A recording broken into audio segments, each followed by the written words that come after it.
Women Taking the Lead, episode 37. If it's not given to you, you have to figure it out. And you have to figure out how you're going to get housing, or figure out how you're going to make money, or figure out how you're going to write a book when you can't type. Hello, my name is Jody Flynn and welcome to Women Taking the Lead, where we are all about creating blasts of inspiration to help you overcome self-doubt so you can lead with confidence, integrity, and a sense of humor. This episode is sponsored by Luma Coaching. Want some support to get your dreams off the ground? Go to womentakingthelead.com/coaching to sign up for a consultation with me. Now, your future awaits, so let's get started. Hello, everyone, and thank you for joining us today. I'm here with Wynne Charles, who was born with cerebral palsy and has defied the odds to becoming an author. Her memoir, I Win, is an amazing story of how she remembers her life through the years of having a condition called CP. Competing in the Kona Iron Man Triathlon, Wynne Charles truly is an inspiration to many. Today, Wynne Charles is planning on touring the country and speaking to schools and institutions to raise awareness about cerebral palsy. She is also an advocate of veterans around the world. Okay, Wynne, that's only a little intro for everyone, so tell us about you and your own humble beginnings. Well, as Jody said, my own humble beginnings started out as a preemie with cerebral palsy, and today I happen to be turning 29, which is a miracle and a half. Because happy birthday! Thank you, but that's a miracle and a half because, as I was explaining to someone this morning, I said, "Well, turning 30 will scare me half to death because I didn't think I was going to able to see the 28 or 29. I'm actually turning 28. I'm sorry, I second guessed my own age here. And so I'm actually turning 28, not 29. But that being said, I thought I was never able to see those milestones. And so that's where that's my humble beginnings. My humble beginnings started out with cerebral palsy and a lot of love and a lot of commitment by other people to make me the woman who I am today. Amazing, Wynne. Truly an inspiration. Anna, I just want to say happy birthday to you. And I'm so glad you're here with us. And you've clearly had success in your life. You've definitely gained confidence. But take us to back to a time when you were playing small and you may not have been aware of it at the time. Share with us the story and the lessons you've learned. Well, my playing small moment was when I, after losing my mom to a brain aneurysm, and I decided to write I Come a Win, which is my original biography. My playing small moment was not realizing how hard publishing a book can be. I don't do it anymore. I have a team that helps me, but I publish through Create Space. I didn't realize the editing process, the writing process, everything. So my playing small moment, looking back on it, was publishing I Win. If I knew what I knew now, it would be a totally different memoir.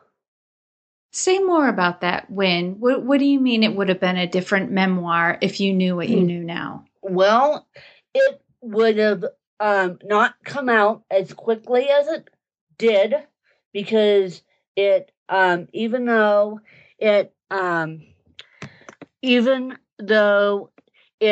is a wonderful memoir, it has its flaws in it, and I I do admit that, and I wish that I had done a little bit of research on publishing a book before I published a book, to be honest with you, and that's God's honest answer. And how was this your playing small moment? When you think back, what was it you were thinking you were doing that was playing small?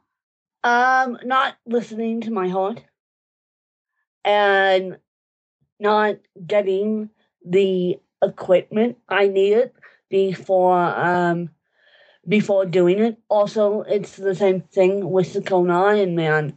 I competed in the Kona Iron Man. I did not complete the Kona Iron Man because I didn't have the equipment. I wasn't given the option to pedal the bike. I wasn't given the option. I was given the option to support myself in the swim, but I wasn't given the option to so I wasn't given the option to pedal the bike.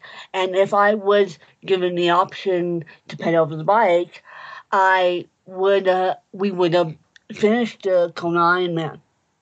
Oh, wow. Okay. So what I'm hearing you point to is something I know I myself and a lot of women do is when we're in a situation, even though it doesn't feel right, we don't know enough to question it, and authorities are telling us this is what you need to do. This is how it needs to be done. And even though our intuition is speaking to us and our heart is speaking to us and telling us, no, this isn't the way you want to go. This isn't the decision you want to make. This isn't how you want to do this, because other people who have more knowledge and authority on the subject are kind of like moving us along and trying to get us to make a decision and, get going. We hold back, we don't question, we don't speak up, and we just go along with what other people want us to do. And then we realize afterwards, if I had spoken up in that moment, things would have been a lot different. If I would have said no, thank you, my memoir still wouldn't come out at the time it did, but it would have come out highly more polished than it did, because what I did is I hired a good editor, but I don't think she was professional enough for the quality book I wanted to produce. When that was a great example. Now, share with us a time in your journey when you had a wake-up call. Take us back to that moment and share with us the steps that you took that led to your success. Well, my wake-up call was after in 06, after June 15th and 16th of 06. And because I had major back surgery on the 14th of June, I woke up on June 15th and said to the nurse, "Why am I here? What hospital is this?" And they go, "Well, why is this 18-and-a-half-year-old at the time saying this?" And they go, "This is unbelievable that a young person is saying, 'Why am I here? What hospital is this?'" And I remember the nurse calmly stating to me, "This is Children's Hospital. You just had back surgery. Unbeknownst to me, they let my spine go dead. Thank you very much." And they also gave me propofol infusion syndrome, which a lot of people know that via the story of Michael Jackson. His milk is propofol, and was, not is, but was. And I am the youngest person to survive propofol infusion syndrome. And that means your blood gets acidic and has allergic reaction to the anesthesia. And I am coming to find out that propofol infusion syndrome is very common. People being allergic to propofol itself is very common. So my first wake-up call was being held up by two physical therapists, one on either side of me because I had no body weight at the time, and this was on June 15th. Well, by the time they took me out of ICU into a normal room, I made the conscious decision that if I wasn't going to be able to walk on my own, I was going to take my anger out on a paintbrush and a notepad, and therefore I started my own digital art company. And what was the aha moment you had when? The aha moment is the day I lost my job, and I dreamed up this concept in the hospital, but it came to fruition the day I lost my job. And yes, I have lost my job, and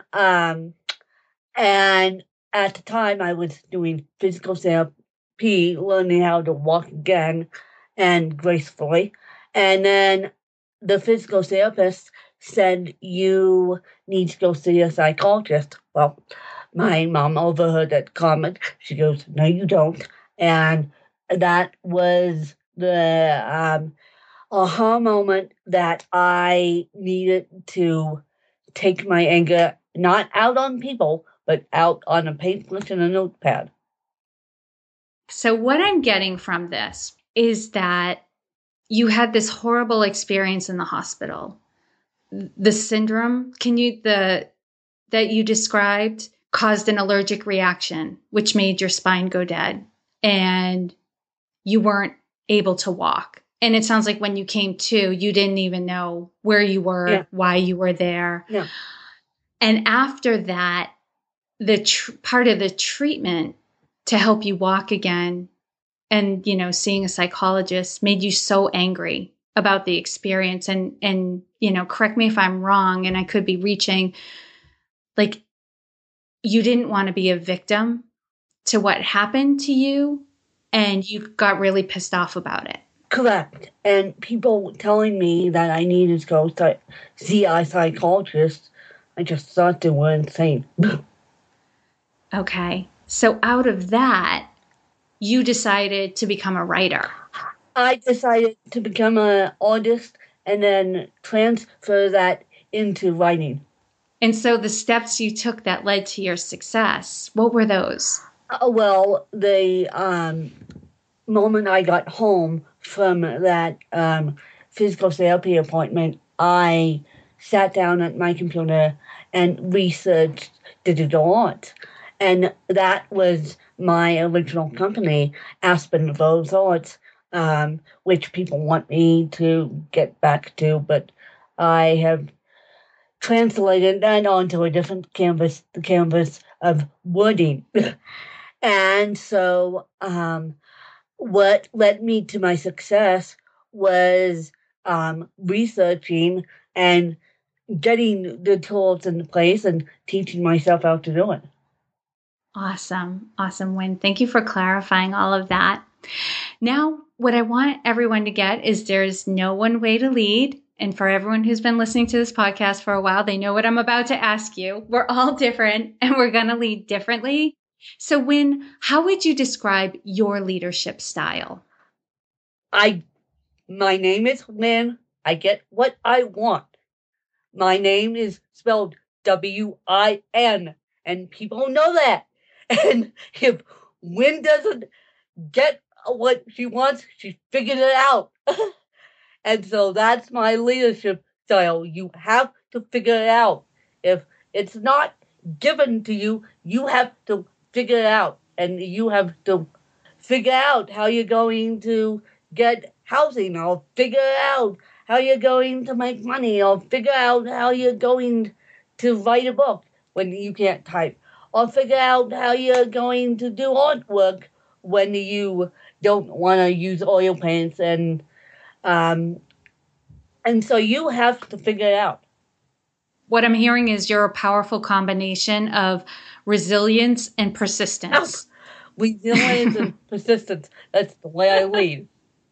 I love it. And people can suggest things to me. They have suggested things to me 9 times out of 10. I take suggestions from women that know me really well, and that also my dad.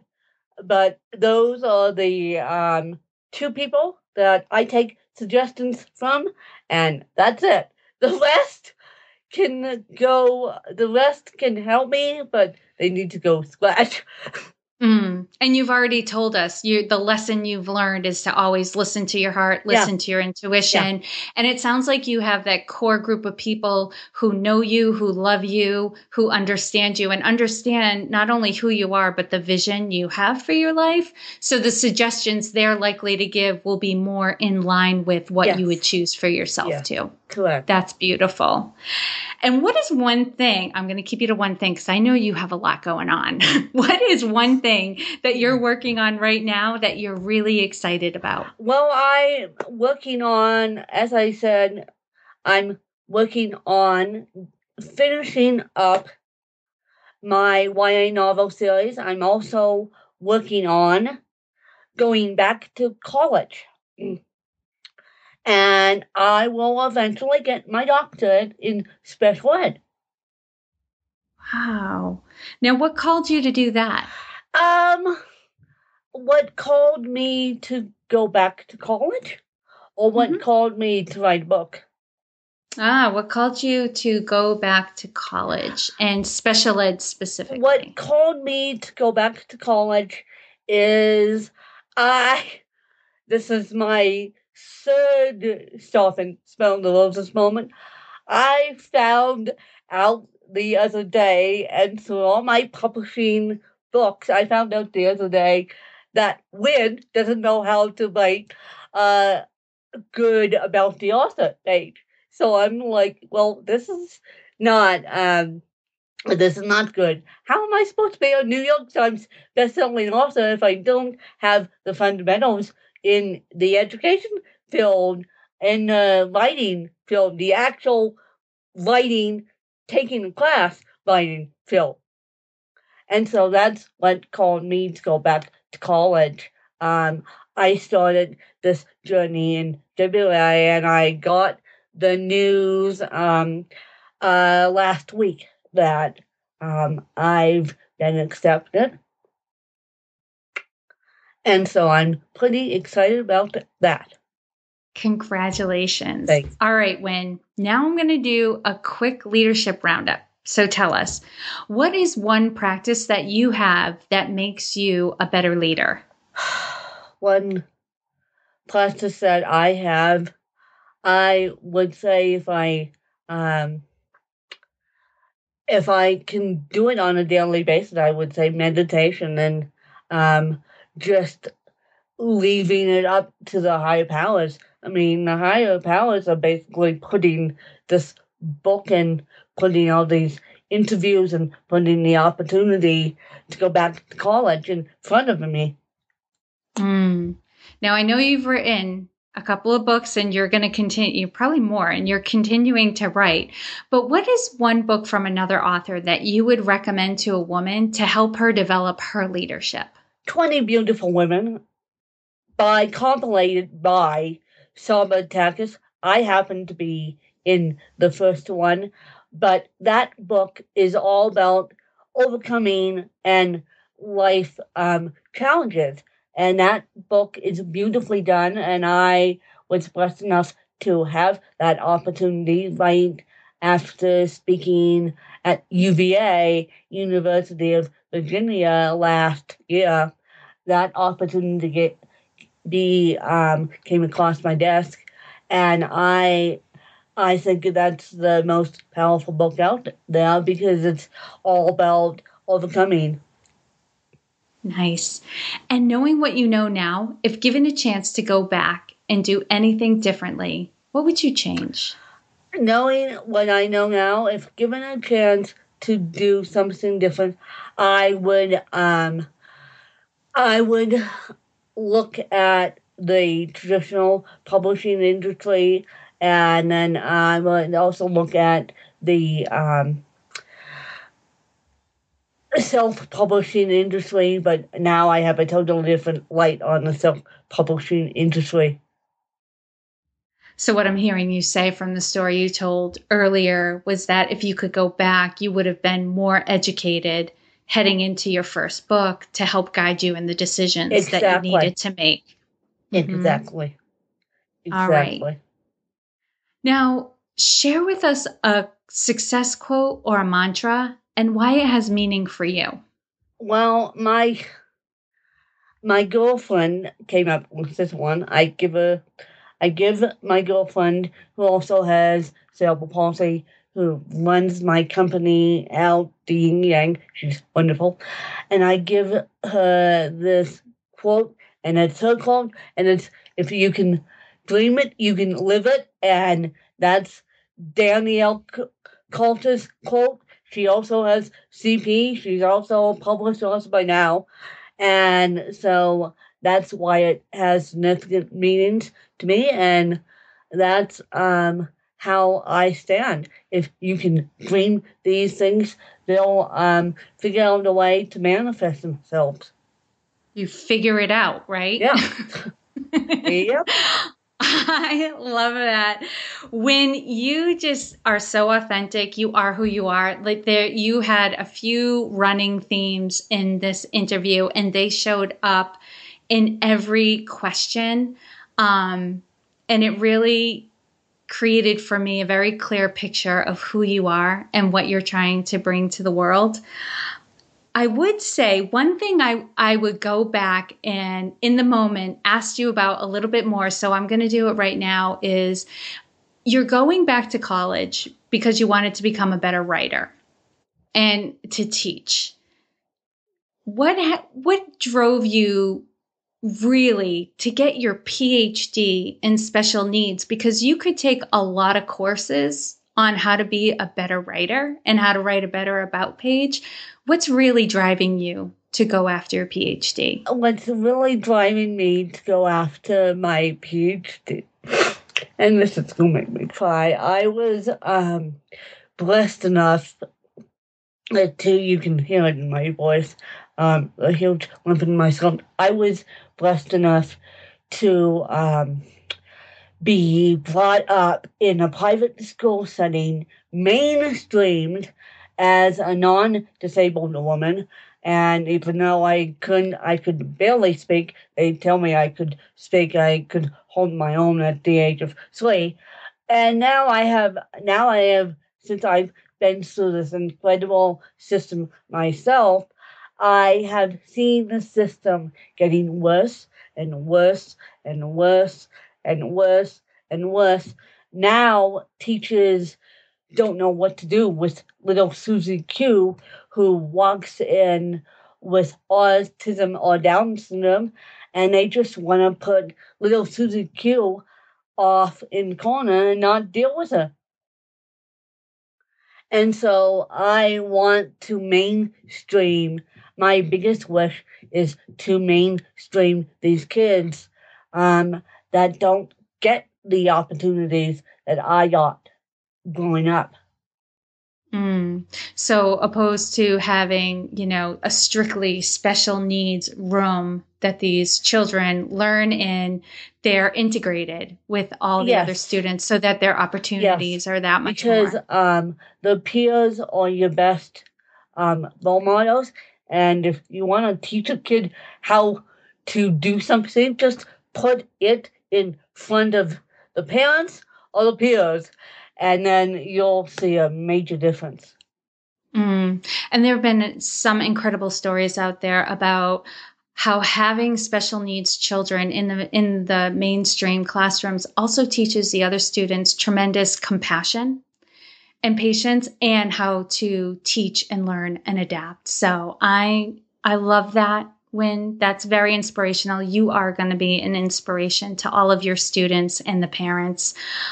So Good luck to you, and definitely keep us informed on how I everything will. is going. I will. And on that note, what is the best way for everyone to connect with The you? best way is my website, which is also wincharles.com. You can find my books. Just Google me, and then you can find my website.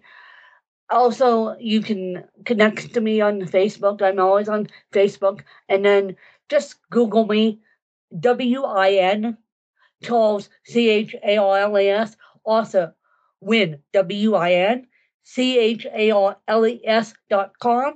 And you can find me there and connect to me on Twitter and do all that good stuff. Awesome. And you can find all the links and resources shared in this episode at womentakingthelead.com, or you can use the short link, which is womentl.com. Win, thank you so much for taking the time to inspire and enlighten us. We are all better for having met you. Thank you. Thank you for joining me on Women Taking the Lead. Were you inspired to take some action today, but maybe don't know where to start? Or maybe you have so many great ideas you can't decide where to focus your attention. Don't let stress or overwhelm stop you from having the career, the business, or the life you want to live. Head over to womentakingthelead.com/coaching or use the short link womentl.com/coaching to sign up for a consultation with me. And to strengthen you on your leadership journey, I'd like to send you off with a quote from Marianne Williamson, so here goes. Our deepest fear is not that we are inadequate. Our deepest fear is that we are powerful beyond measure. It is our light, not our darkness, that most frightens us. We ask ourselves, who am I to be brilliant, gorgeous, talented, fabulous? Actually, who are you not to be? You are a child of God. Your playing small does not serve the world. There is nothing enlightened about shrinking so that other people won't feel insecure around you. We are all meant to shine as children do. We were born to make manifest the glory of God that is within us. It's not just in some of us, it's in everyone. And as we let our own light shine, we unconsciously give other people permission to do the same. As we are liberated from our own fear, our presence automatically liberates others. Again, thank you for joining me, and here's to your success.